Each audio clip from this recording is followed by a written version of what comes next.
every day goes. Kewenangan apa saja yang sepenuhnya diatur oleh desa? Banyak kewenangan yang bisa diatur di dalam desa ini. Yang pertama itu kalau terkait masalah keuangan, itu desa mengatur sendiri tentang keuangan. Desa itu menganggarkan atau membangun sesuai apa yang diinginkan sama masyarakatnya, dan juga membangun fasilitas yang selama ini mungkin itu yang sangat dibutuhkan sama masyarakat, termasuk juga kesehatan, pendidikan. Dari dana desa itu bisa desa itu punya hak untuk mengatur sesuai dengan kebutuhan apa yang dibutuhkan dengan masyarakat.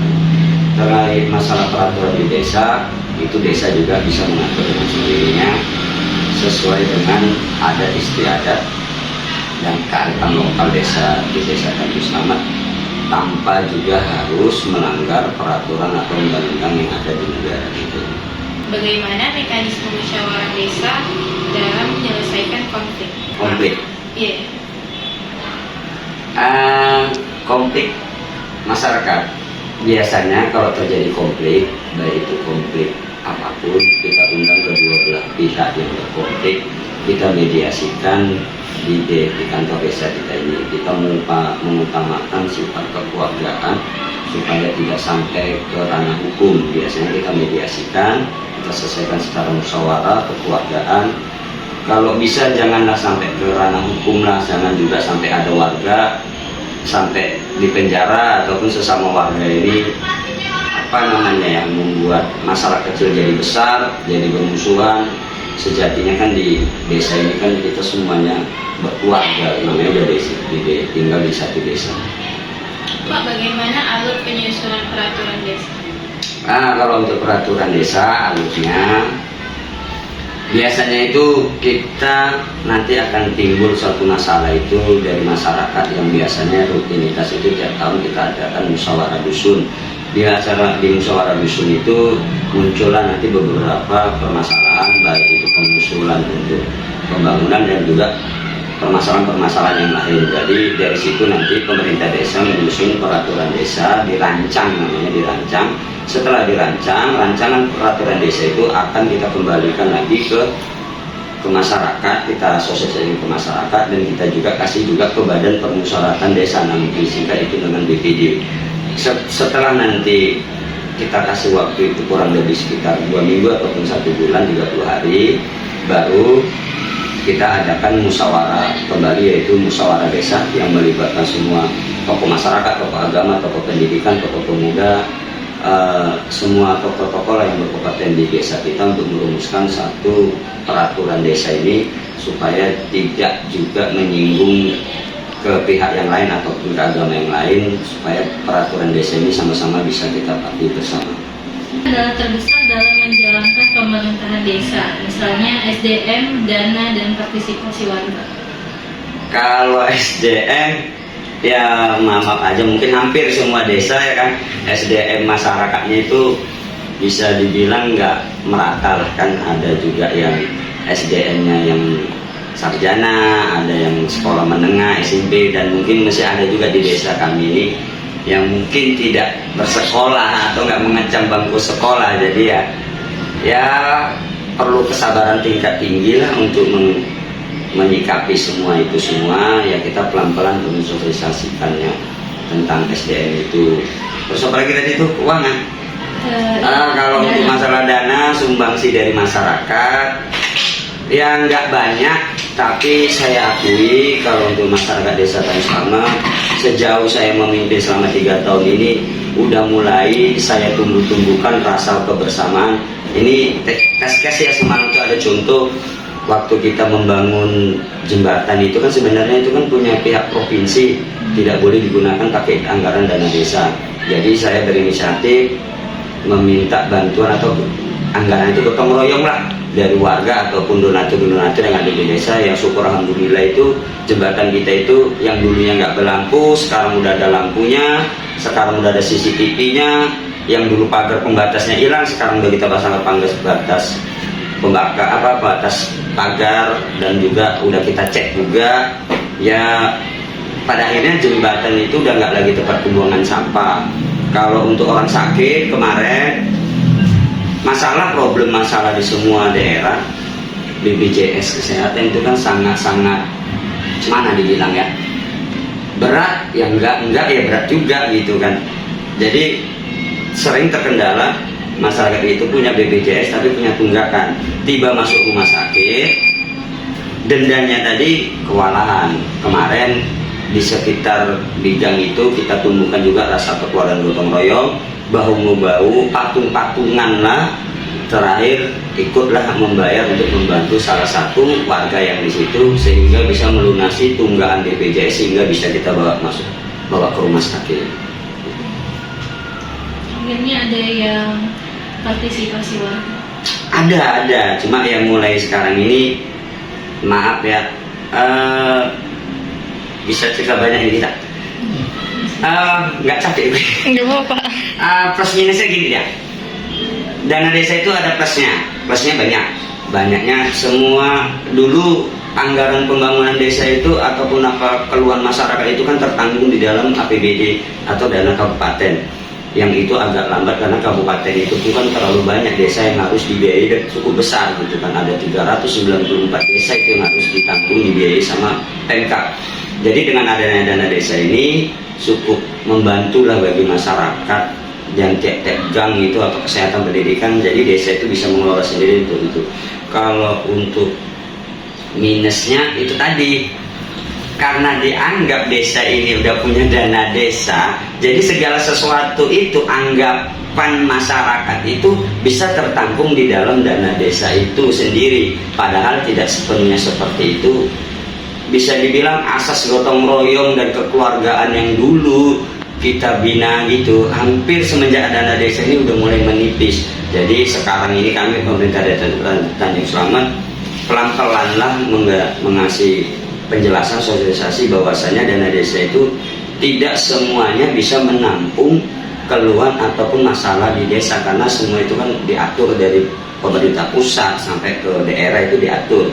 Jadi terkadang kiranya masyarakat membersihkan paret pun boleh pakai dana desa. Nah, terkadang gitu. Jadi asas gotong royong atau asas keluargaan sekarang sih mulai menipis, tapi ini pelan-pelan semenjak 3 tahun awal menjabat ini udah mulailah pelan-pelan kita tumbuhkan, baik dari yang sakit tetangganya itu jadi bisa udah saling gotong royong patung-patungan.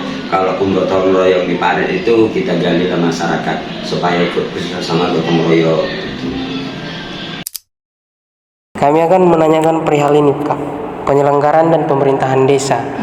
Yang mana ini juga sudah diatur dalam Undang-Undang Nomor 6 Tahun 2014 sebagai landasan untuk desa melakukan ataupun menyelenggarakan pemerintahannya. Iya, secara mandiri diberikan wewenang penuh. Iya, Kak. Nah, salah satu asas yang dilekatkan di sana yaitu asas rekognisi, Kak. Pengakuan terhadap kebiasaan maupun budaya lokal dari desa tersebut. Nah, yang kami ingin tanyakan, Kak, pertama, apakah memang tokoh-tokoh adat ataupun lembaga-lembaga adat tadi benar-benar dilibatkan, Kak, dalam pengambilan keputusan penting di desa, Kak? Oke, secara praktik sebenarnya saya belum pernah ya Mikael untuk turun ke desa yang memang menerapkan secara penuh rekognisi tersebut gitu. Nah tapi dari segi pembelajaran secara teoritis atau akademisnya itu beberapa kali saya baca memang rekognisi tersebut adalah salah satu upaya untuk mempertahankan keaslian adat istiadat di Indonesia. Nah, nggak jarang adat istiadat yang ada di Indonesia, bukan adat istiadat ya, adat istiadat dan budaya di Indonesia itu berasalnya dari wilayah yang lapisannya itu paling kecil gitu. Lapisan terkecilnya kan adalah desa ya. Kalau lapisan besar kan global ya, global, terus ada internasional, regional, nasional, lokal. Nah, di lokal itu kan ada desa-desa yang banyak lah tersebar di beberapa wilayah lokal. Nah, contohnya kayak di Indonesia, di Sumatera Utara sendiri, kita tahu bahwa banyak adat istiadat dan kesukuan yang asli di sini gitu. Nah, jadi sebenarnya mungkin lebih kepada pemeliharaan nih Mikael, sehingga adat istiadat dan budaya tersebut tidak hilang gitu. Nah, bagaimana agar itu tidak hilang? Berarti memang keterlibatan untuk penerapannya harus melibatkan ke pihak yang memang paham terhadap adat istiadat dan budaya tersebut gitu. Nah, kan itu ideal ya, kondisi ideal gitu. Tapi kalau dari segi kondisi praktikalnya belum tentu itu memang dilibatkan gitu. Karena kan kita juga nggak tahu nih contoh kasusnya wilayah desa mana yang tidak melibatkan yang paham adat dalam pembuatan suatu kebijakan di desa tersebut. Tapi memang secara kajian, secara teoritis dan idealnya memang si rekognisi tersebut dihadirkan untuk mempertahankan adat istiadat yang ada di Indonesia, menjadi itu keasliannya kita yang memang perlu kita pertahankan gitu. Jadi Kak Ira cuma bisa menjelaskan dari segi pandangan teoritis karena belum melihat praktiknya nih. Jadi Kak Ira nggak tahu kalau misalnya itu udah diterapin atau belum bagi desa-desa yang punya kekhasan adat istiadat budaya tertentu. Oke Gitu. Kak, terima kasih Kak. Mungkin kita akan ke asas yang kedua ya Kak, subsidiaritas, yang artinya bahwa desa diberikan kewenangan Dalam pengelolaan anggaran. dalam pengelolaan pemerintahan desanya tanpa harus tergantung terhadap pemerintahan di atasnya, yakni kabupaten Kak. Iya benar. Menurut Kakak, apakah saat ini balik lagi Kak, desa-desa secara umum nih Kak telah memang benar-benar bisa lepas dari pemerintahan di atasnya, yakni kabupaten, dalam penyelenggaraan pemerintahannya? Oke, baik. Jadi memang ini sama seperti kalau kita bicara pendidikan nih Mikael. Contohnya gini, ini mungkin karena Kak Ira ngelola suatu lembaga pendidikan ya. Jadi contohnya gini, Kementerian Pendidikan Dasar dan Menengah, mereka punya sekolah nggak? Enggak kan. Yang punya sekolah kan ininya memang orang yang praktiknya langsung dia punya sekolah gitu.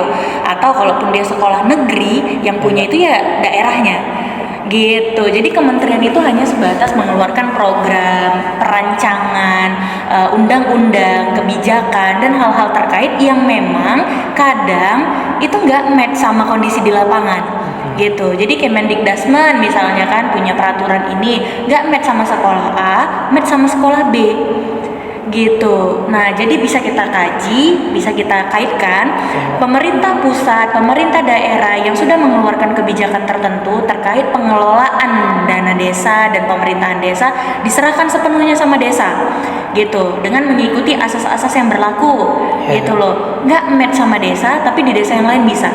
Nah, jadi gini, keberhasilan suatu program pemerintah, keberhasilan suatu politik tertentu itu apabila errornya lebih rendah dibandingkan keberhasilannya gitu. Pertanyaannya, dari seluruh desa di Indonesia ini, dari seluruh desa yang ada di Sumatera Utara ini, dari pengelolaan yang diberikan wewenang langsung kepada pemerintah desa, berapa yang efektif dalam pengelolaannya? Kalau dia 70% berarti oke.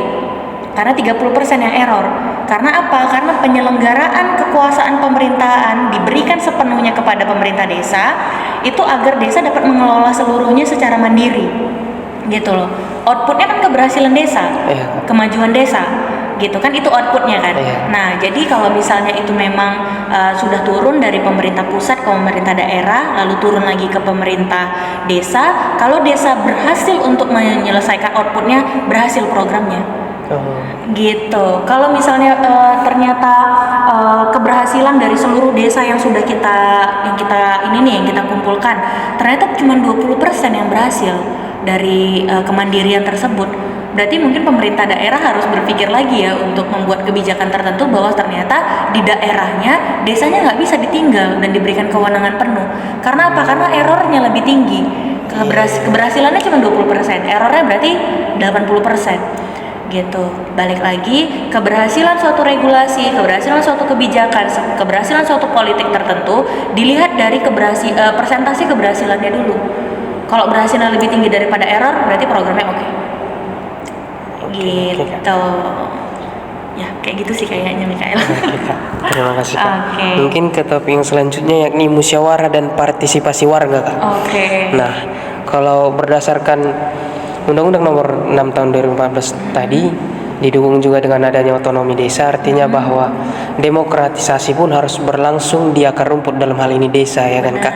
Nah, kalau misalnya kami ingin bertanya Kak, menurut Kakak warga yang sudah dilibatkan secara aktif atau masih hanya formalitas saja Kak? Sebenarnya secara aktif atau formalitas Iya. dua-duanya dilaksanakan Mikael Iya. gitu. Jadi kalau aktif berarti sampai hasil dari susunan yang direncanakan melibatkan masyarakat hadir sampai di hasil itu kalau Iya. aktif. Tapi kalau misalnya ternyata itu apa tadi Formalitas saja, Kak. formalitas semata, berarti dalam tahap perencanaannya aja yang dilibatkan masyarakat. Jadi gini, setiap penanganan desa yang diberikan secara penuh tersebut, ada dana desa nih yang diberikan oleh pemerintah pusat. Dana desa tersebut itu dialokasikan oleh pemerintah pemerintah desa berdasarkan skala prioritas yang disusun. Jadi ada skala prioritas nih, yuk di tahun 2023 desa skala prioritas dalam penggunaan dana desa betulin jalan. Nomor 2-nya kita pemberdayaan BUMDes. Nomor 3-nya kita pembuatan puskesdes. Nomor 4-nya kita ini banyak tuh sampai kesekian. Tapi nggak jarang dana 1M itu berhenti hanya di list yang mungkin nggak nyampe seluruh gitu, berhentinya di beberapa gitu. Nah, untuk menyusun list tersebut idealnya pemerintah desa harus melibatkan masyarakat. Karena apa? Karena list tersebut harus memang diperuntukkan untuk kemaslahatan masyarakat desa gitu. Jadi kalau dananya memang tidak cukup untuk dapat memenuhi kebutuhan yang sudah di list tersebut, lalu itu bisa direncanakan ulang untuk di tahun depan saat dananya baru lagi ada datang, atau ternyata di suatu kondisi tertentu beda lagi, yaitu musyawarah lagi gitu, tergantung sama kebutuhan masyarakat desanya. Ada yang formalitas melibatkan masyarakat desa untuk penyusunan list skala prioritas tersebut. Ada juga yang memang akhirnya pemerintah desanya melibatkan secara aktif sampai list tersebut terpenuhi gitu. Jadi dua-duanya Kak Ira rasa ada sih praktiknya, karena kalau dilihat banyak kok desa-desa yang akhirnya maju karena adanya program penyelenggaraan desa secara penuh oleh pemerintah desa. Tapi yang nggak jarang juga desanya justru makin abal-abal, kepala desanya makin kaya, kan ada juga gitu. Jadi tergantung pada praktik politik si pemerintah desanya. Oke Kak, terima kasih. Mungkin yang terakhir ya Kak, perihal pola hubungan relasi kuasa di desa Kak. Seperti yang kita tahu bahwa Badan Permusyawaratan Desa yang megang legislatifnya, kemudian pemerintah desa dalam eksekutif. Nah, ini menarik Kak. Apakah memang hubungan yang terjalin merupakan hubungan yang saling dukung Kak, atau malah kadang kontra gitu Kak? Iya. Jadi saling dukung atau tidak, trias politika kita itu memang diciptakan untuk saling memenuhi satu sama lain, saling mendukung satu sama lain, tidak untuk saling menjatuhkan satu sama lain. Idealnya gitu. Jadi memang apa ya? Keilmuan kita itu adalah keilmuan yang sangat sulit dibuktikan secara praktik, Mikael. Karena apa? Karena di dalam teoritikalnya keilmuan dari ilmu politik itu sendiri mengajarkan nilai, mengajarkan norma, mengajarkan idealnya gitu. Idealnya seperti ini ya, idealnya seperti ini gitu. Idealnya eksekutif yang dipimpin oleh pemerintah desa melibatkan eksekutif dari Badan Permusyawaratan Desa untuk mengambil satu kebijakan tertentu di desa. Idealnya seperti itu ya, teorinya nih. Gitu. Praktiknya kadang ya lari gitu dari kajian teoritik tertentu gitu. Tapi nggak jarang ya banyak orang yang mungkin ya paham dari segi keilmuan akhirnya dapat mempraktikkan keilmuan tersebut secara praktikal sehingga tidak bertindak secara sporadis ya. Kalau bahasanya sporadis itu ilmunya bilang apa, praktiknya harus demikian. Nah, itu tidak sporadis. Tapi kalau sporadis berarti ilmunya bilang apa, tindakannya justru bertolak belakang sama ilmunya gitu. Jadi ya kalau sebagai seorang akademisi, idealnya Badan Permusyawaratan Desa ya harus dilibatkan sebagai bagian dari legislatif atau ya legislatifnya pemerintahan desa gitu. Ya trias politika saling melengkapi kan ya Mikael ya. Trias politika ada eksekutif, legislatif, yudikatif kan saling mempengaruhi kan. Tapi dalam penentuan eksekutif kita tahu di pemilu kemarin yudikatifnya ya gitu ya Mikael. Apakah Bapak itu pernah ikut rapat atau musyawarah desa untuk membahas keputusan seperti pembangunan atau program desa? Nah, jika Bapak pernah, apakah Bapak merasa ketika Bapak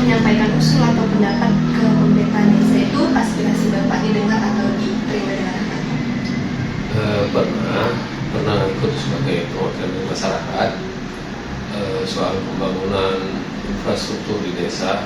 Namun dia namanya di dalam musyawarah kan artinya nggak cuma saya sendiri yang hadir, jadi ada beberapa inspirasi dari masyarakat juga diterima dengan hangat. Namun keputusan itu tetap kan digodok lagi untuk mengambil satu keputusan yang memang dirasa pemerintahan desa itu cukup layak untuk dibangun. Selanjutnya, Bapak, bagaimana kinerja kepala desa selama ini, Pak? Misalnya nih dalam hal pembangunan, pelayanan, atau sikap terhadap warga. Bisakah ceritakan pengalaman Bapak atau contoh nyata yang Bapak alami? Untuk saat ini kinerja kepala desa ini sedang selamat. Kalau saya bilang sudah cukup dalam pelaksanaan tugasnya.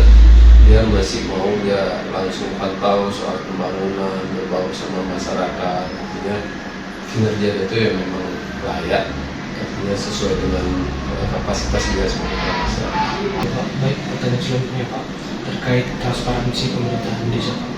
Nah, menurut Bapak, apakah Bapak merasa informasi tentang keuangan desa, program kerja dan keputusan desa cukup jelas disampaikan ke warga?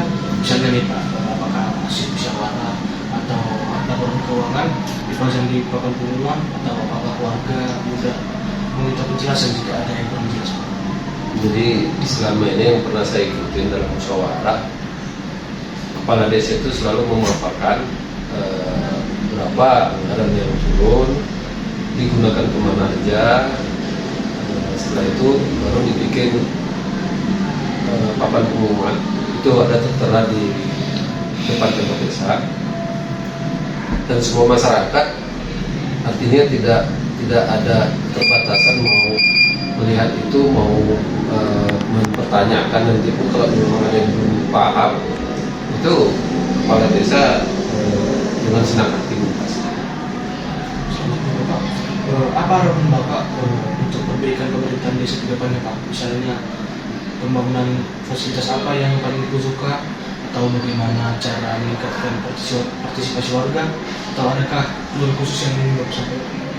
Sejauh ini kalau keluhan kita agak minim ya, artinya hampir semua kinerja kepala desa atau perangkat pemerintahan ini sesuai dengan porsi masing-masing. Artinya apa yang menjadi idaman masyarakat itu, contoh kayak sekarang ini ada pembangunan ataupun ada perbaikan di setiap lini itu sudah mulai terrealisasi. Somewhere